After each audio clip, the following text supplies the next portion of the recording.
Number two, set boundaries like a business. What does that look like? Um, just as successful businesses typically have boundaries because they're going to be thinking about how they are spending their time, their energy, the resources that they have. And so should you as an individual. You're going to set boundaries around your time because you can't show up and be everywhere. You know, you're likely struggling with overcommitting and saying no and people pleasing. It's just what it is. And you don't know until you know. So that's one of the things, setting boundaries like a business, because you are the business, you are the asset. Okay. So self love is key in this area, right? I like to say boundaries help you get your needs met.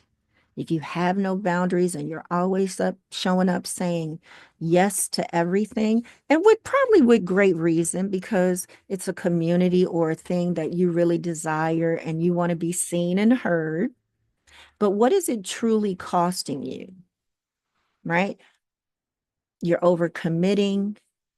You're probably going to experience burnout because you just can't be in all of the spaces and places. And you are the asset. So remember, not everybody deserves access to you.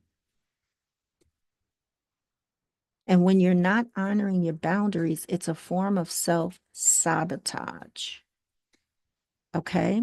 So you want to get clear on that. I know that the word feels like it came up just in the last maybe 5, 10 years.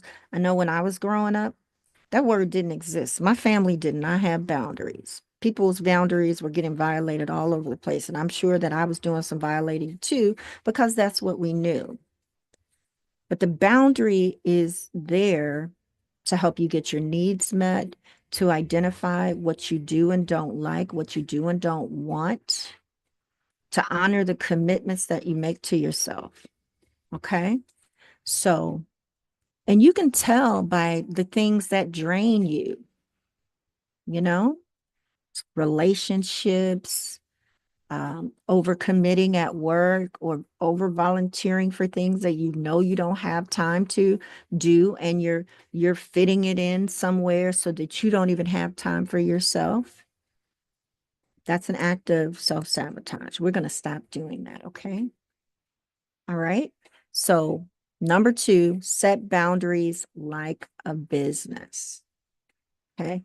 And when I said that, there's something that probably popped into your head right away around your boundaries. One for me is I leave my phone on do not disturb. It never rings unless I intentionally um, turn it on. And reason being, because I want to control my time. And a lot of times, if I just pick up the phone and someone's calling, I got to make room for that time to have that conversation. So I don't do that. Typically on Saturdays, is when I'll call folks back, or sometimes maybe even a Sunday if I have an opportunity. But I'm not on the phone all day throughout the week because there's so much to be done, managing the business of me, right? So I want that for you to make that time and carve out that time by setting the boundaries that you need. Okay. Clear on that? So, number one, clarify your vision and your purpose. Number two, set boundaries like a business.